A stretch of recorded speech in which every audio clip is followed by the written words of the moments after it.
Gorbachev's initiatives also drew attention from abroad. One day, Margaret Thatcher said to Reagan, Ronnie, she said, that's what she called him, Gorbachev is now running the Soviet Union, and he's a different kind of leader. He looks you straight in the eye.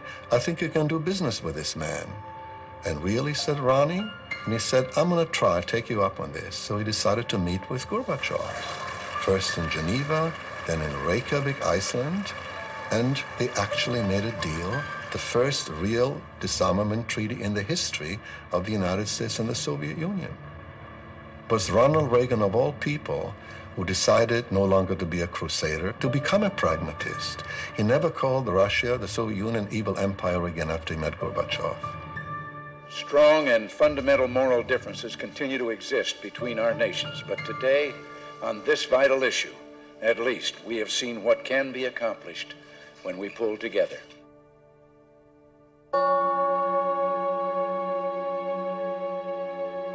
By the late 1980s, the economic and human toll of waging war in Afghanistan had depleted Soviet resources and demoralized the Soviet population. Gorbachev recognized that Russia would not win the war. Gorbachev was critical, but he was a very honorable guy. And he realized that the Soviet Union was going broke. So what he did was an act of desperation. In a move that surprised the West, he withdrew all Soviet troops from Afghanistan. The effect of a disastrous 10-year war in Afghanistan on the Soviet Union was far worse than a similar war the United States conducted in Vietnam. And the United States emerges from Vietnam not unscathed, but Soviet Union, in effect, I think, really doesn't emerge from the war in Afghanistan. Afghanistan was the Soviet Union's Vietnam. Shortages of food and other consumer items fed the smoldering fires of dissent in the Soviet Union and its satellite countries. Let's face it, they have been living under this oppression now for 75 years. They had enough, 3 generations of it, and especially since they got permission, so to speak, from the Soviet leader himself, who didn't say anything when Lech Walesa said, I want elections in the Polish parliament. He looked the other direction, and they knew in Poland and in Hungary and in Bulgaria and in Romania that it was okay to get the hell out of the communist sphere, and they did. One after the other, the dominoes fell. They threw off the yoke of communism to become democratic governments. And Gorbachev had set this in motion without really intending it, but when he saw it happen, he left it alone because he realized the jig was up, and the last touch was the Berlin Wall. General Secretary Gorbachev, if you seek peace, if you seek prosperity for the Soviet Union and Eastern Europe, if you seek liberalization, Mr. Gorbachev, tear down this wall.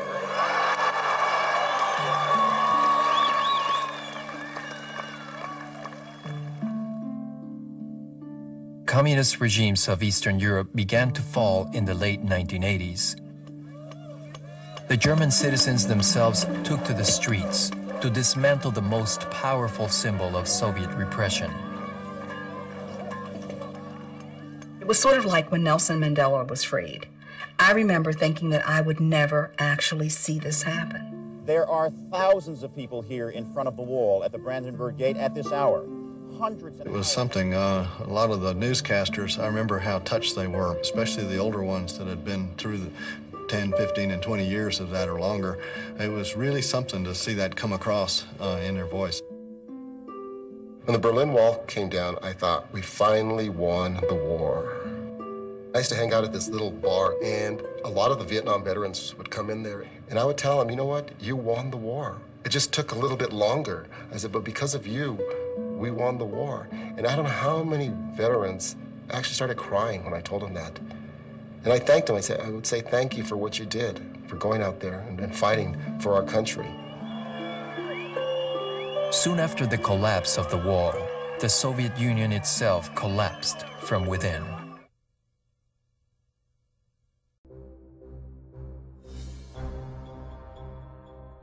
The state of the Soviet Union and its society could be described very simply with a phrase used by people across the country.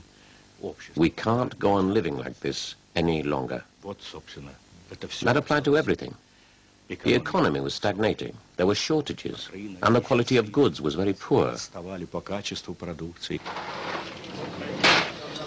Gorbachev took over a superpower sick with social breakdown, corruption in the Communist Party, and alcoholism.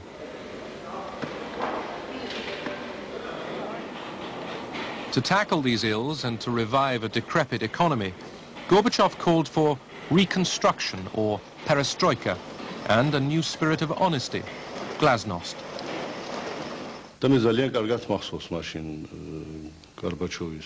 I remember very clearly what Gorbachev said at that time. He said, there are two roads we can take. We can either tighten our belts very, very tightly and reduce consumption, which the people will no longer tolerate.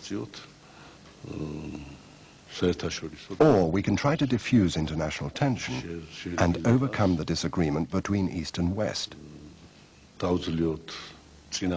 and so free up the gigantic sums that are spent on armaments in the Soviet Union.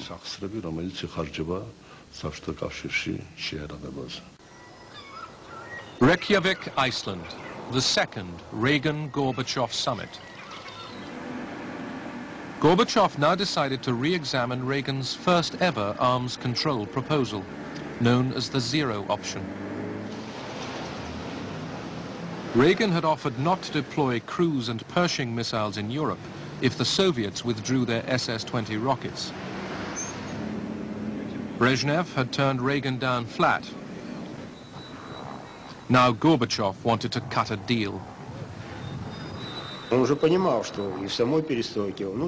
understood that perestroika and the internal changes were starting to slow down, that he had little time on his hands. He had to decide.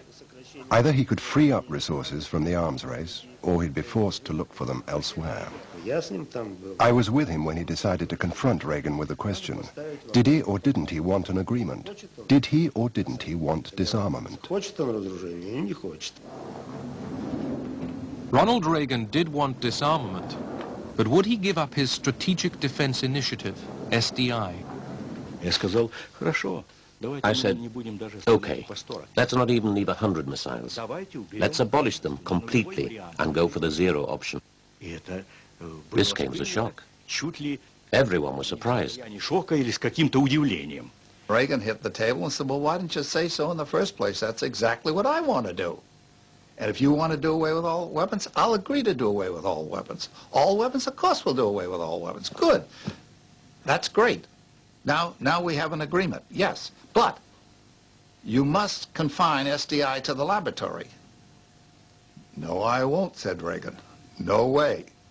SDI continues. I told you that. I am never going to give up SDI.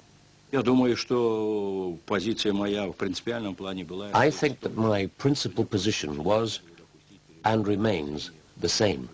The nuclear arms race should never be taken into space. It was difficult enough to limit the nuclear arms race on Earth. Gorbachev pressed and pressed, and at one moment, President Reagan, who was very clear in his mind about this, wrote a little note and pushed it over at me. It said, George, am I right? I read this note. I said, absolutely, and passed it back. The chance to make the most momentous agreement since the Cold War began, the elimination by the United States and the Soviet Union of all but 100 nuclear weapons each, was lost.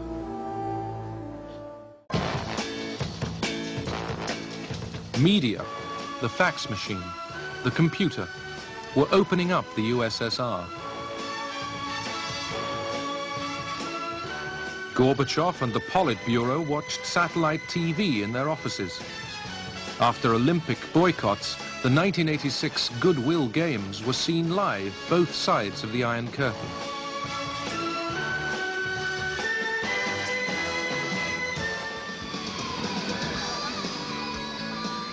Gorbachev's policy of glasnost brought pop culture out into the open.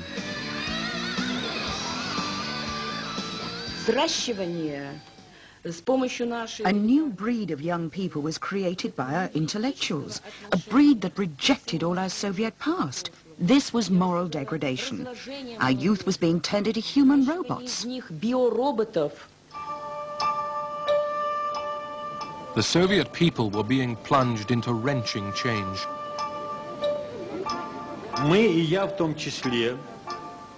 We became particularly worried by the end of 1987. We saw that the country was not going in the direction it should. The situation of the people was getting worse and worse. The situation of the armed forces was no better. Gorbachev reacted to growing opposition by pressing ahead with plans to reform the Communist Party. И все-таки все то, что мы развернули через реформу, через демократию вот эту, через советы, через трудовые коллективы, через вот эти вещи все, включения, вот это только путь. К этому надо. Там уже вы, власть в натуре будете держать. The main achievement of Gorbachev's policies was that in the space of a year or two, he made the fear disappear, as if by magic. People had lost their fear of speaking and acting freely. If I hadn't promoted the reforms, if I hadn't tried to let the people breathe freely, if I hadn't tried to open the door to glasnost and democracy, to stir the society, to get it thinking and acting, I would probably still be in my Secretary General's armchair today. I could have stayed there a lot longer, since I'm still quite young.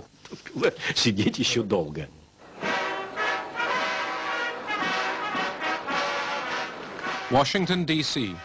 Ronald Reagan still pursued his Star Wars vision. The Kremlin now believed that it would never happen, and therefore should not delay agreement on arms reduction. Gorbachev, in the United States for the first time, had come to sign an historic treaty. His visit, seen live on Soviet TV, enhanced his standing at home and abroad.